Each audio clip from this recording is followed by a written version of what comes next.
Now I have the Wentz to Indianapolis trade, which is up in the air, right? It's pretty up in the air as to what one I've seen both sides of the argument, but honestly I cannot believe that it's even in question because I find it very I find it very transparent. I get very black and white as to who won and who took the risk more in this trade. Indianapolis needed a quarterback, yes.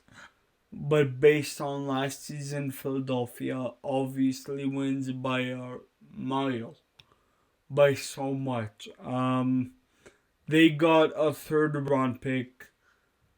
The Philadelphia did. They got a third round pick and a second round pick. It's a conditional second round pick. The condition is if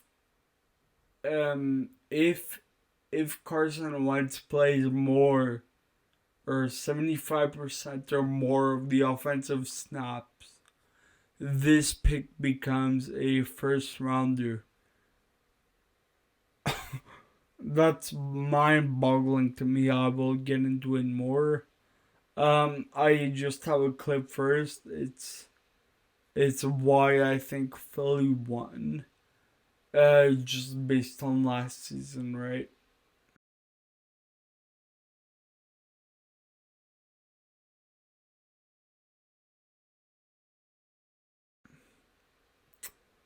If Wentz returns to his 2017-2018 self, which he was leading all quarterbacks in that year in the MVP race, it it's equal if he returns there. The Indianapolis got what they wanted, but I still think they paid a good. They paid a certain amount, like not too much. They paid too much, but they didn't get fleeced. So if he returned to his 2017-2018 self, if Carson Wentz could lead the Indianapolis Colts to the Super Bowl, then that would make this trade about even, very even, very. But let me Eagles.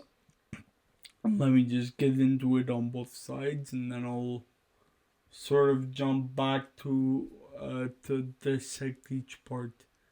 The Eagles' offensive line needs crazy help. They have what's the name, Jason Kelsey at center. They have Jalen Hurts at quarterback, a young quarterback, but it needs help, and that's what I think they should focus on this season. I'm very in on the whole. You win games from the trenches. So the offensive line, the defensive line, when I start going over the team needs for every individual team, you you will be able to see why I say that. Every team I think needs offensive linemen or defensive linemen, right? So it's up in the air for me as to who won and who lost. Eagles, I'm very not happy, but Eagles got rid of a horrendous Carson Wentz contract. I believe he was getting paid somewhere in the ballpark of 32 to 34 million dollars over the next 2 seasons. That's terrible. That's honestly, I'm very happy for the Eagles that they were able to get rid of it.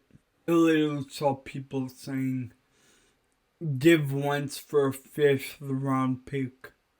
If you need to give Wentz away because that's a terrible, horrible contract. He's being overpaid. Give him for a fifth rounder. They got a third rounder, excuse me, and a second rounder that's conditional a first rounder. Conditionally a first rounder. I explained the conditional a little bit earlier. The Eagles are also not in rebuild mode. I think Jalen Hurts is the answer. More of a retool. They need edge rushers. They need another boundary corner beside Darius Slay. They need a whole new offensive line. They need defensive edges besides Fletcher Cox. They need one outside linebacker. They need a lot. And honestly, the fact that they got 2 picks for Carson Wentz could very much help that rebuild. Anyways, so the real question is, can Carson Wentz return to how he was before the ACL tear? In my opinion, yes. In my opinion, no. But if he was to be able to do it anywhere, it would be in Indianapolis under Frank Reich. So it's possible. It's never impossible.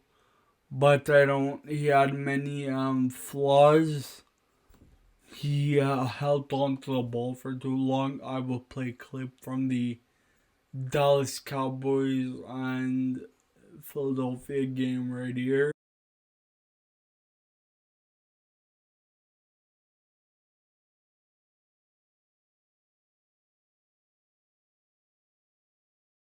I'd like to thank Brett Coleman for this. Brett Coleman, I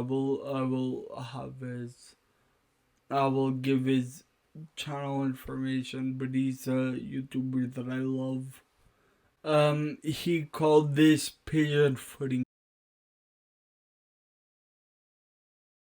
Basically, when you're a quarterback, your front foot has to be pointed towards the intended area that you want to receive it in.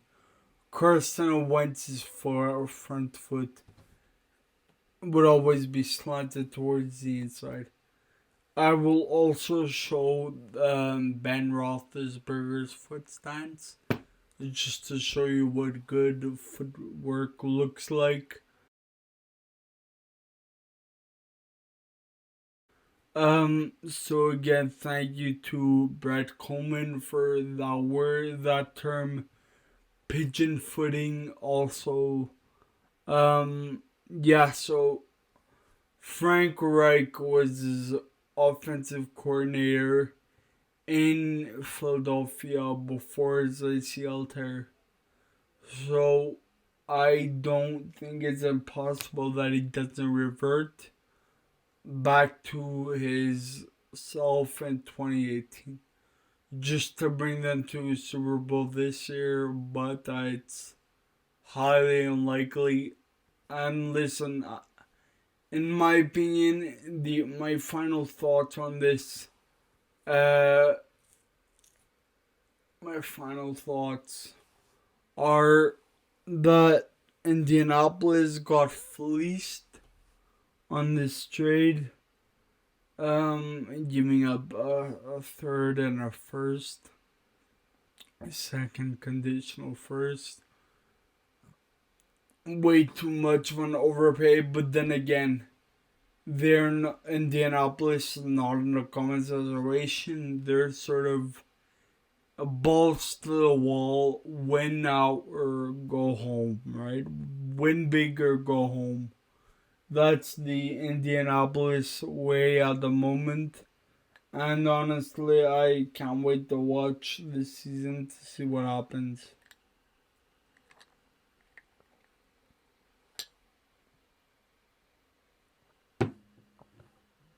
Anyways, thank you to you all for coming. I'm sorry it was probably a shorter episode. I need to get back into the groove of making episodes like this. I have not had chances to do so. So hopefully I can get back into it. Thank you for watching. Have a nice day. Bye. Everybody get up, it's time to slam now.